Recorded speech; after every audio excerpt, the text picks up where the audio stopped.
بسم اللہ الرحمن الرحیم. السلام علیکم فرینڈس, آپ کا دوست Sajjad Chaudhry, immigration consultant LLM international. Right now میں اپنے office F21 rising star immigration first floor mid city mall Rehmanabad Rawalpindi سے آپ سے مخاطب ہوں. ابھی ہمارے پاس ایک کلائنٹ آئے ہیں, وہ UK اینڈ شنجن کنٹریز کی اسٹڈی ویزا کے حوالے سے معلومات چاہ رہے تھے. تو ان کے ساتھ جو ڈسکشن ہوئی ہے تو ان کے ایسے کامن کوشچنس تھے جو عام پبلک کے کامن کوشچنز ہیں. اگر یہ ویڈیو میری آپ دیکھ لیں گے آفس وزٹ کرنے سے پہلے تو بہت سارے سوالات کے جواب آپ کو خود ہی مل جائیں گے. تو میں اپنے معزز کلائنٹ سے یہ چاہوں گا کہ وہ مجھ سے کوشچن کریں. جی سر, آپ کا کیا کوشچن ہے؟ سر میرا سب سے پہلا کویسچن تو یہ ہے کہ UK کے متعلق بتائیں کہ اسٹڈی ویزے کے لیے کیا پروسیجر ہے، اور اس میں مختلف جو یونیورسٹیز ہیں ان کے حوالے سے کس کس قسم کی آپ جو ہے نا اسٹڈی کا کس لیول سے FSC میٹرک اور یا گریجویشن کے بعد کس لیول تک آپ ہمیں اسٹڈی ویزا پرووائڈ کر سکتے ہیں. جی بہت شکریہ محترم. اچھا, سب سے پہلے میں آپ کو یہ بتاؤں کہ UK کے حوالے سے نا انہوں نے بہت کمپریہنسو سوال کیا ہے, جس میں بیسیکلی یہ ایک سوال ہے بٹ اس کے ملٹیپل جوابات ہیں. سب سے پہلے جو انہوں نے یہ کہا ہے کہ کون سے لوگ اپلائی کر سکتے ہیں. میٹرک کر سکتا ہے, میٹرک والا نہیں کر سکتا. اس میں جو منیمم کوالیفیکیشن ہے وہ آپ FSC والا بندہ اپلائی کر سکتا ہے, ٹھیک ہے, بیچلر پروگرامز کے لیے. اور اس کے علاوہ جو BS اور MS کے لوگ ہیں وہ آگے فردر جو سپیریئر ڈگریز ہیں ان کے لیے اپلائی کر سکتے ہیں. تو فرسٹ آف آل تو یہ ان کے سوال کا جواب ہوا. سیکنڈلی, UK میں, لندن میں, برمنگم میں, مانچسٹر میں, لیڈز میں, ان کے جو مختلف مطلب کہ ایون کہ اسکاٹ لینڈ میں جو ان کے مختلف چھوٹے بڑے شہر ہیں, وہاں پہ بہت اچھی یونیورسٹیز کالجز بنے ہوئے ہیں. وہ پاکستانی اینڈ انٹرنیشنل اسٹوڈنٹس کے لیے ڈفرینٹ پروگرام, جس میں کامرس ہے, جس میں IT ہے, جس میں سائبر سیکیورٹی ہے, جس میں نرسنگ ہے, جس میں پبلک ہیلتھ ہے, جس میں لا ہے, اس طرح کے ویریس پروگرامز جو ہے نا وہ آفر کر رہے ہیں. تو جب آپ ہمیں جو ہے نا وہ کنسلٹیشن کے لیے اپروچ کرتے ہیں تو سب سے پہلے آپ ہمیں اپنی CV سینڈ کر دیا کریں, جس سے ہمیں یہ آئیڈیا ہو کہ بھئی ہم آپ کو گائیڈ کرنے میں ہمیں آسانی ہوگی. ایک چیز. دوسرا یہ کہ یونیورسٹیز کے یہ جو پروگرامز ہیں یہ ویری کرتے ہیں different universities to universities and colleges to colleges. اس کے ساتھ ساتھ میں آپ کو یہ بتانا چاہوں گا کہ UK میں جب آپ اپلائی کرتے ہیں کچھ جگہ پہ آئٹس, PT اور ریلیونٹ جو مطلب ہے ڈلنگو کورسز ہیں یا لینگویج سیٹ ہیں یہ چاہیے ہوتے ہیں, ٹھیک ہے. لیکن کچھ جگہ پہ وہ MOI کی بیس پہ میڈیم آف انسٹرکشنز. MOI کیا ہوتا ہے؟ بیسیکلی جب آپ BS کرتے ہیں, MS کرتے ہیں تو وہ آپ انگلش میں کرتے ہیں, میڈیم آف انسٹرکشنز, تو اس کی بیس پہ بھی آپ اپلائی کر سکتے ہیں. FSC والا بندہ اس میں اپلائی نہیں کر سکتا. تو یہ ایک تو یہ دوسرا طریقہ ہو گیا. اس کے علاوہ جو لاسٹ میں نا ایک جو مین چیز ہے وہ یہ کوشچن کیا جاتا ہے کہ بھئی اس کے ایکسپینس کتنے آتے ہیں.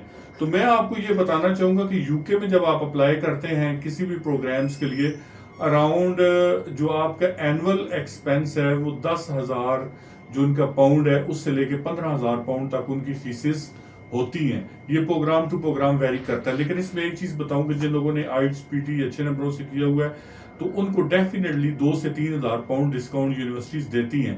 وہ ان لوگوں کے مقابلے میں کہ وہ یونیورسٹیز جو MOI اور دونوں چیزوں کو ایکسیپٹ کر رہی ہیں تو وہ پھر آپ کو اس میں ڈسکاؤنٹ دے دیتی ہیں. MOI والے بندے کو تھوڑا ایکسپینسو پڑتا ہے. اب اس میں جو میرے خیال کے مطابق اگر میں ایک رفلی بتاؤں آپ کو کہ فرسٹ اگر ایک بیچلر پروگرامز کے لیے بچہ جاتا ہے, BS آنرز کے لیے جاتا ہے, MS کے لیے جاتا ہے, MS وہاں پہ 1 ایئر کا ہے. MS کے کسی پروگرام میں بھی جائیں گے, LLM میں جائیں گے یا پبلک ہیلتھ میں جائیں گے یا IT میں جائیں گے تو جو آپ کا MPhil ہے وہ 1 ایئر کا ہوگا, ٹھیک ہے. اب اس میں اگر آپ جب جاتے ہیں تو آپ کا ایک لوگ مجھ سے یہ کوشچن کرتے ہیں کہ آپ کا راؤنڈ ایکسپینس کتنا ہوگا. تو میں آپ کو بتاؤں کہ تقریباً 45 لاکھ پاکستانی سے لے کے 50 لاکھ تک لینڈ ہونے تک including the first semester fee جو ہے نا آپ کے ایکسپینس آ جاتے ہیں.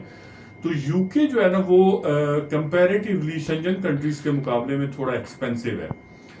اب اس میں جب یہ ایکسپینسو ہے تو پھر اس کے لیے اچھا اس میں وہاں پہ نا ایک لاسٹ چیز میں ایڈ آن کر دوں کیونکہ یہ کمپلیٹ ویڈیو ہے کہ وہاں پہ رہنے کے اور کھانے کے ایکسپینس کتنے ہوتے ہیں. رہنے کے جو ایکسپینس ہیں وہ تقریباً 400 پاؤنڈ سے لے کے 500 پاؤنڈ تک ہوتا ہے ایک اسٹوڈنٹس کا لندن میں اگر اس کی رہائش ہے. اگر اس کی آؤٹ آف لندن ہے تو وہ 100 پاؤنڈ اس میں کم کر دیں. ٹھیک ہے. اور کھانے کے جو ہے نا, کھانا میں یو کے میں خود بھی رہ کے آیا ہوں, میں نے وہاں پہ دیکھا ہے کہ وہاں پہ جو بڑے بڑے گروسری سٹور ہیں نا, ٹھیک ہے, اگر آپ وہاں سے پرچیزنگ کرتے ہیں جو ان کے بڑے سٹورز ہیں, تو وہاں پہ پرائسز بہت کم ہیں. وہاں پہ سے اگر آپ چیزیں لیتے ہیں تو ہارڈلی 200-250 پاؤنڈ میں آپ کا پورا مہینہ نکل جاتا ہے. لیکن اگر آپ لوکل شاپس جو یو کے میں سکھوں نے یا دوسرے لوگوں نے محلوں میں بنائی ہوئی ہیں, تو وہاں سے وہ 400-500 پاؤنڈ آپ کا آ جاتا ہے. تو میں یہ آپ کو ریکمینڈ کروں گا کہ جو ان کے بڑے بڑے گروسری سٹور ہیں آپ وہاں سے جائیں, وہاں سے چیزیں لیں. وہاں پہ سیلز بھی لگی ہوتی ہیں. بعض اوقات میں آپ کو بتاؤں کہ ایک دفعہ میں گیا تو وہاں پہ جو ان کا سٹور ہے, وہاں پہ اگر آپ 9 سے 10 صبح جاتے ہیں تو وہاں پہ ایک بکٹ ملتی ہے جس میں فروٹ اور بہت ساری ویجیٹیبلز اور یہ سیلڈ کا سامان ہے, وہ جسٹ 1 پاؤنڈ میں مل رہی ہوتی ہے. تو وہاں سے آپ پرچیزنگ کریں. تو یہ تقریباً میں نے آپ کو ایک پورا یو کے کا فیسز کے حوالے سے اور سارا دے دیا.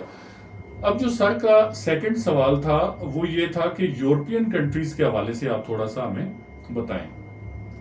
یورپین کنٹریز جیسے ابھی ان دنوں میں نے ایک پچھلی ویڈیو ڈالی تھی, مالٹا کا ایک 3500 یورو میں پورے سال کا ڈپلوما پروگرام تھا, بہت سستا پروگرام تھا.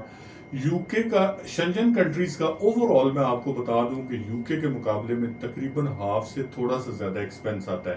تو میں آپ کو ریکمینڈ کروں گا کہ جن لوگوں کا بجٹ ایشو ہے وہ یورپین کنٹریز میں جائیں, شنجن کنٹریز میں جائیں. اس میں فائدہ یہ ہے کہ ایک تو آپ کو ٹی آر سی کارڈ بھی ملے گا, اور دوسرا وہ ان کا امیگریشن کے روٹس بھی آپ کو ملیں گے. پرتگال میں آپ چلے جاتے ہیں, اسپین میں چلے جاتے ہیں, کسی جگہ پہ بھی آپ چلے جاتے ہیں. جرمنی میں جانے کے لیے B1 B2 آپ کو چاہیے ہوتا ہے, ٹھیک ہے. اس کے بعد پھر آپ جو ہے وہاں پہ اپلائی کر سکتے ہیں. تو میرا کہنے کا مقصد یہ ہے کہ میں آپ کو یہ پریفر کروں گا بینگ امیگریشن کنسلٹنٹ, امیگریشن کے ڈاکٹر کی حیثیت سے, کہ آپ لوگ یورپین کنٹریز میں جائیں. یورپین کنٹریز میں آلدو کہ وہاں کا پروسیس تھوڑا سا لینتھی ہے, اپوائنٹمنٹ ایشو بھی ہوتا ہے, اور سم ٹائم کچھ ممالک کی ویکینسیز پاکستان میں ہیں ہی نہیں, ایمبیسیز پاکستان میں ہیں ہی نہیں. تو جب ایمبیسیز نہیں ہے تو وہ پھر آپ کو دوسرے جو آذربائیجان ہے, ازبکستان ہے, انڈونیشیا ہے, ملیشیا ہے, وہاں پہ آپ کو جانا پڑتا ہے. یہاں سے اپوائنٹمنٹ مل جاتی ہے اور وہاں پہ جا کے آپ سبمیشن کروا دیتے ہیں, جو یونیورسٹی کا رپلائی آ جاتا ہے. پھر بھی یہ سارا پروسیس کرنے کے بعد آپ کو پھر بھی شنجن کنٹریز کمپیریٹیولی جو ہے نا وہ چیپر پڑتا ہے. باقی انڈیویجولی ایک کنٹری مثال کے طور پہ مالٹا ہے, اسپین ہے, پرتگال ہے, فرانس ہے, ان میں پارٹیکولرلی اسٹڈی کے حوالے سے کیا اپرچونٹیز ہے وہ ہم اپنے پلیٹ فارم سے ایک اویئرنیس کے لیے الگ ویڈیوز بنا دیں گے.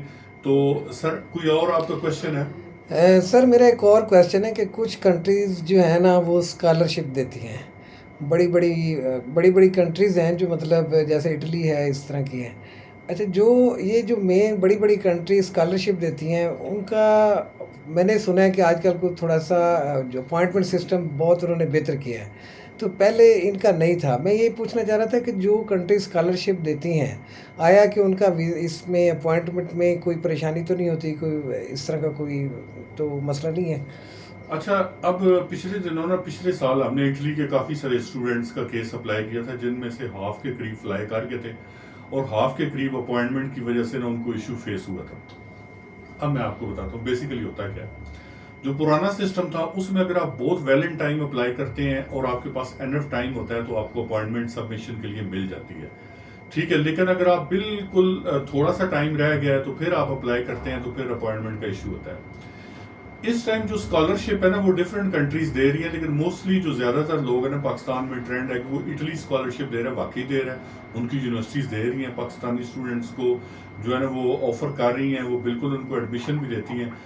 اس پہ ابھی جو ہے نا وہ کافی حد تک انہوں نے ورک آؤٹ کیا ہے, اور اس سسٹم کو بہتر بنانے کے لیے انہوں نے اس میں کافی رول پلے کیا ہے. تو میں آپ کو یہ کہوں گا آلدو کہ یہ سسٹم بہتر ہو گیا ہے, اپوائنٹمنٹ میں تھوڑی آسانی ہو گئی ہے, انڈیویجولی آپ اس میں اپلائی کر سکتے ہیں, لیکن اس کے لیے یہ بہت ضروری ہے کہ جو آپ کا انٹیک ہے اس میں کافی سارا پہلے ٹائم آپ اپلائی کریں, تاکہ پھر آپ کو بالکل جو ہے نا وہ ایک جب ٹائم بالکل قریب آ جاتا ہے تو پھر اپوائنٹمنٹ ایشو پھر بھی بن سکتے ہیں انڈیویجولی میں. جی سر, اس کے علاوہ اٹلی کے علاوہ اور کون سی کنٹری ہیں جو ہے نا یہ اسکالرشپ دیتی ہیں؟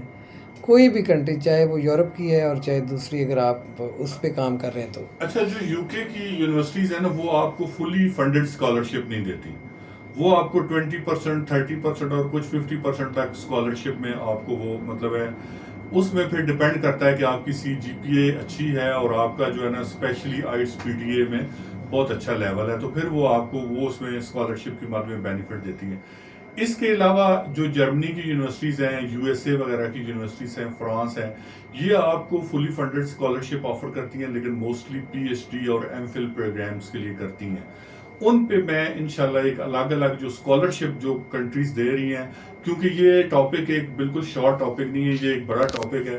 جو کنٹریز اسکالرشپ آفر کر رہی ہیں، فلی فنڈڈ اسکالرشپ آفر کر رہی ہیں، انشاءاللہ ہم اپنے پلیٹ فارمز پہ اس پہ ایک کمپلیٹ ویڈیو بنائیں گے تاکہ لوگوں کو اویئرنیس ملے، تاکہ لوگوں کو اپلائی کرنے میں آسانی ہو۔ سب سے پہلے میں یہ بتاؤں کہ رائزنگ سٹار کے پلیٹ فارم پہ اگر ہمیں کنٹیکٹ کرتے ہیں، کسی قسم کی ہم کوئی کنسلٹنسی فیس آپ سے نہیں لیتے، چاہے آپ واٹس ایپ پہ کریں، چاہے آپ ہمارے آفس آ کے ہمیں ملیں، کسی طریقے سے بھی کوئی کنسلٹنسی نہیں لی جاتی، انلیس کہ جب آپ کا کیس پروسیس کرتے ہیں تو پھر ایک نامنل سے چارجز ہیں جو کہ آفس لیتا ہے پروسیسنگ کے لیے۔ ظاہری بات ہے، سٹاف ہے، باقی چیزیں ان کو دیکھنا ہوتا ہے۔ باقی there is no done base and nothing to be like that. Government of Pakistan سے اپروو جو ہے نا، SCCP پاکستان سے اپروو، یہ ہمارے جو ہے نا rising star immigration consultant, rising star international TTC، یہ سارے ادارے گورنمنٹ آف پاکستان سے اپروو ہیں، اور الحمدللہ ہم ایک پراپر لا کی ڈومین میں رہتے ہوئے کام کرتے ہیں۔ جی سر، آپ کو کوئی اور کوشچن؟ نہیں سر، بہت شکریہ، کافی نالج ہوا مجھے۔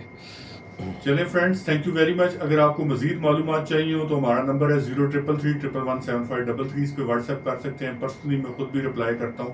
اور اس کے علاوہ ہمارا آفس کا ایڈریس ہے office number F21، first floor, mid city mall, Rehmanabad, Rawalpindi, اور ہمارے آفس ٹائمنگ ہے صبح 10 بجے سے لے کے 4 بجے تک۔